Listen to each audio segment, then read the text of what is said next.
Hello, everyone. My name is Cat Oriel with Forbes Breaking News, and today I'm here with Representative Khanna of California. Congressman, thanks so much for joining me today. Great to be back on.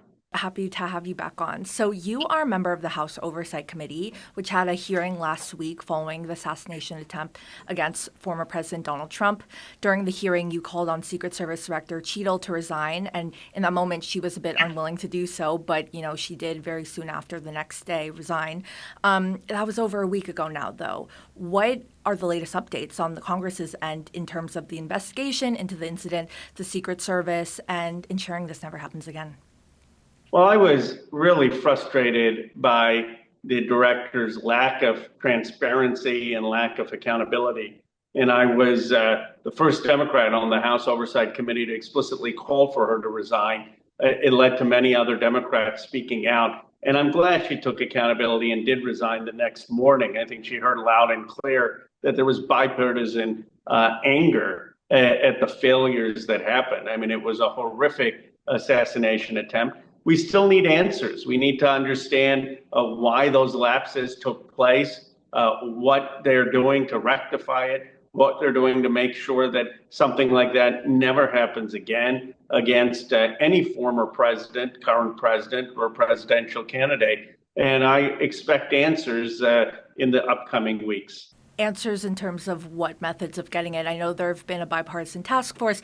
Is that going to be enough, or what other methods of answers do you think you'll get? Well, I certainly think they need to talk to the bipartisan task force, but I also think the Oversight Committee answers. We need to know why those security lapses took place, what those security lapses were, who was responsible for it. Was it really a lone shooter, or were more people involved in any way? I think that has to be definitively answered. What was the motive of the attack? How do we make sure that this type of attack never happens again? Is there a lack of resources that the agency needs? And if so, what can Congress do to help? I'm curious, from your perspective, as someone who spent a bit of time on the campaign trail, have you personally ever felt unsafe by the protection of Secret Service? Well, as a member of Congress, I don't get Secret Service protection, nor do I think we can have 435 members of Congress. If you were ever on the campaign trail with a president at a presidential rally, how have you felt, being a member of Congress at a presidential rally, and felt like, Secret Service, their protection of that event? I have always felt safe when I was on the campaign trail for Bernie Sanders or for President Biden. I think that the vast majority of Secret Service agents are heroic and courageous, and they risk their lives to protect the leaders of this country. The issue here is the leadership and what happened and what were the failures, and that's what we need to answer. A few days after the incident, we had the RNC and their President Donald Trump, former President Donald Trump, announced his decision to pick Senator J.D. Vance. So I'm just curious your response to his selection.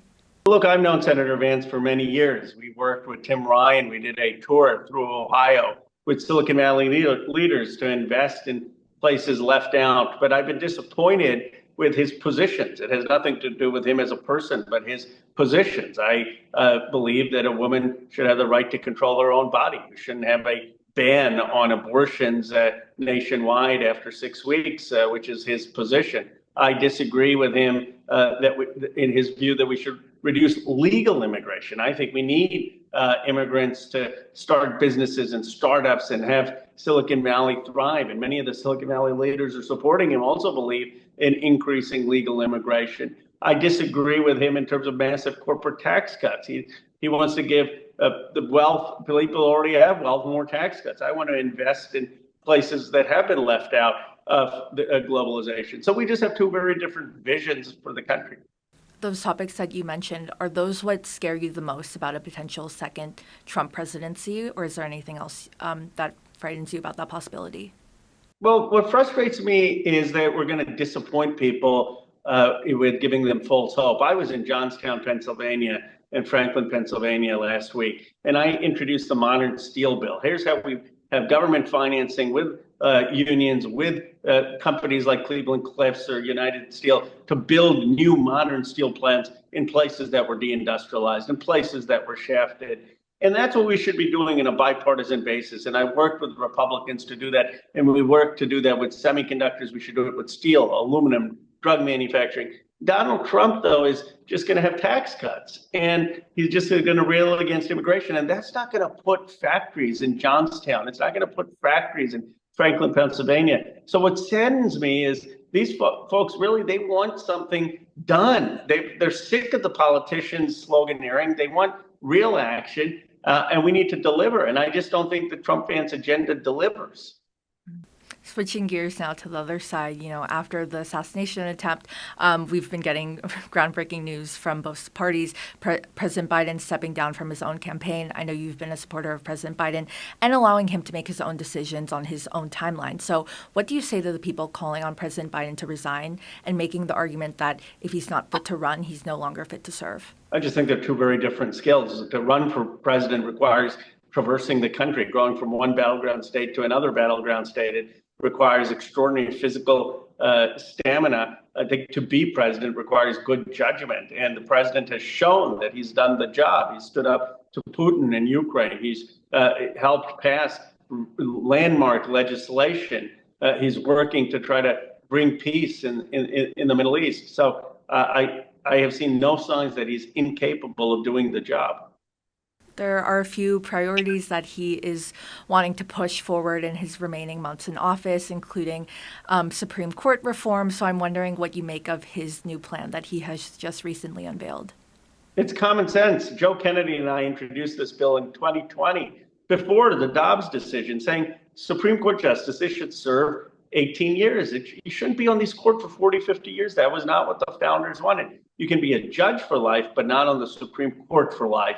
And these justices should not be politicized. Every president should get 2 appointments, 18 years. It would take the politics out of the court, and it would restore people's trust in the court. I'm glad the president's proposing this. It's overwhelmingly popular with Democrats, independents, and Republicans, and I hope we can start to get it passed. Why 18 years?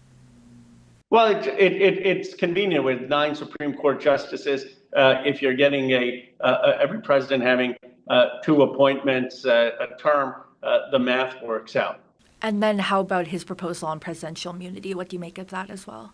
Well, that also is common sense. Look, if someone gave me $1 million and said, vote this way, I would get prosecuted if I took that money.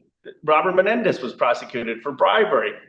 The president should have the same conditions. You shouldn't be able to go to the president and say, okay, I'm going to give you $1 million, veto this. And then people say, oh, the president's immune. Of course not. I mean, it's common sense. Everyone should be have the accountability of the law.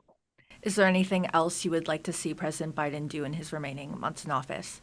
I'd like him to continue to focus on the places that were deindustrialized, to continue to bring smart manufacturing, advanced manufacturing back, to continue to focus on the working class, to say very simply, if you work in America, you shouldn't be poor. You should have a living wage. You should be able to afford a house. You should be able to have a good paying job and pride and dignity. And those values, which he's lived in Scranton, Pennsylvania, and Delaware, I want him to continue to fight for them around this country.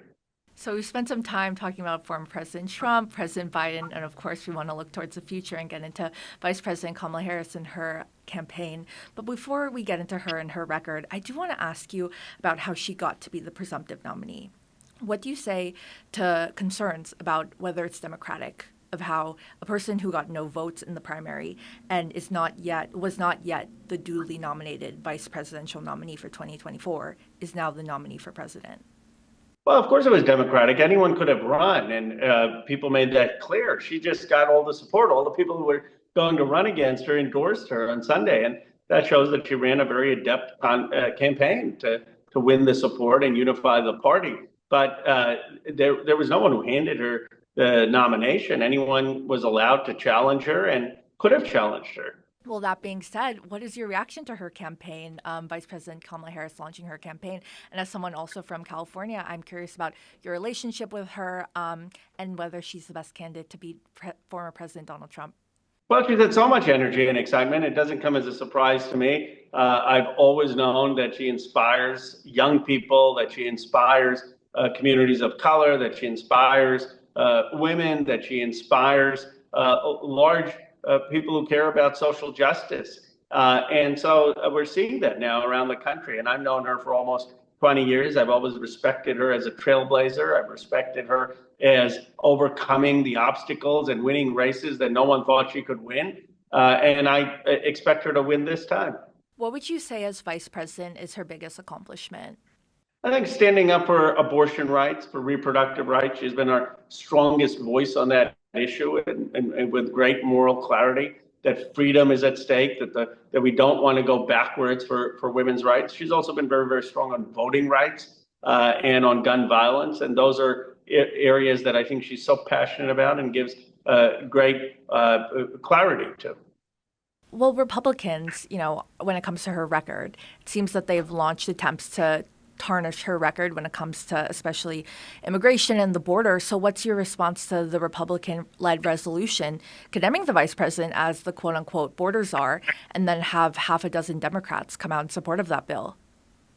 Well, those Democrats are in overwhelmingly Republican districts, but I think she has a clear response, which is to say we worked on bipartisan legislation to fix the issue at the border, to have stronger enforcement, to have more technology there, to have more immigration judges. And Donald Trump didn't want to do the deal because he wanted the issue instead of the solution.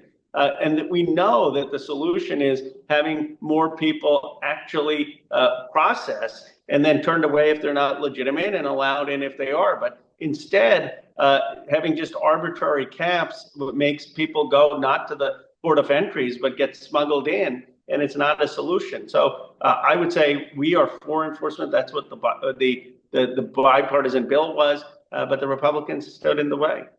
Lastly, I do want to ask you about whether there are any concerns or things that you would like to see Vice President Kamala Harris step up on, because, after she announced her campaign, as we mentioned, there was a lot of support from a lot of Democrats, a few higher ranked Democrats and high-level officials like the Obamas. It took a few days for them to get their endorsement out, but they eventually did. And someone else who it took a little bit while to get out his support and his official endorsement was Senator Bernie Sanders.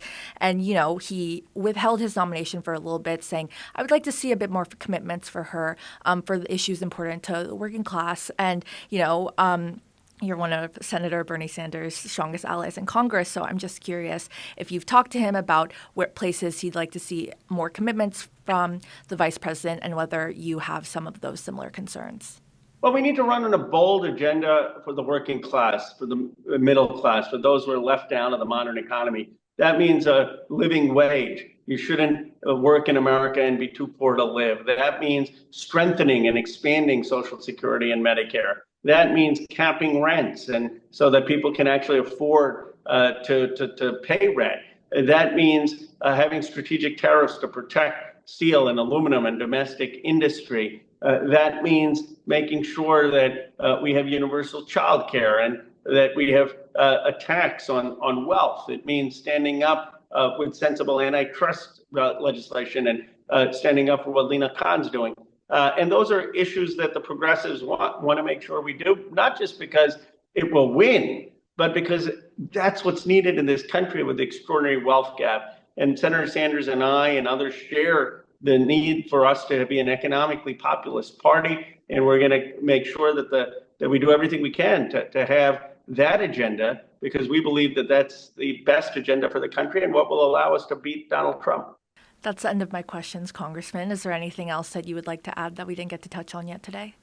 I just am very confident if we run on a bold working class agenda that we will win.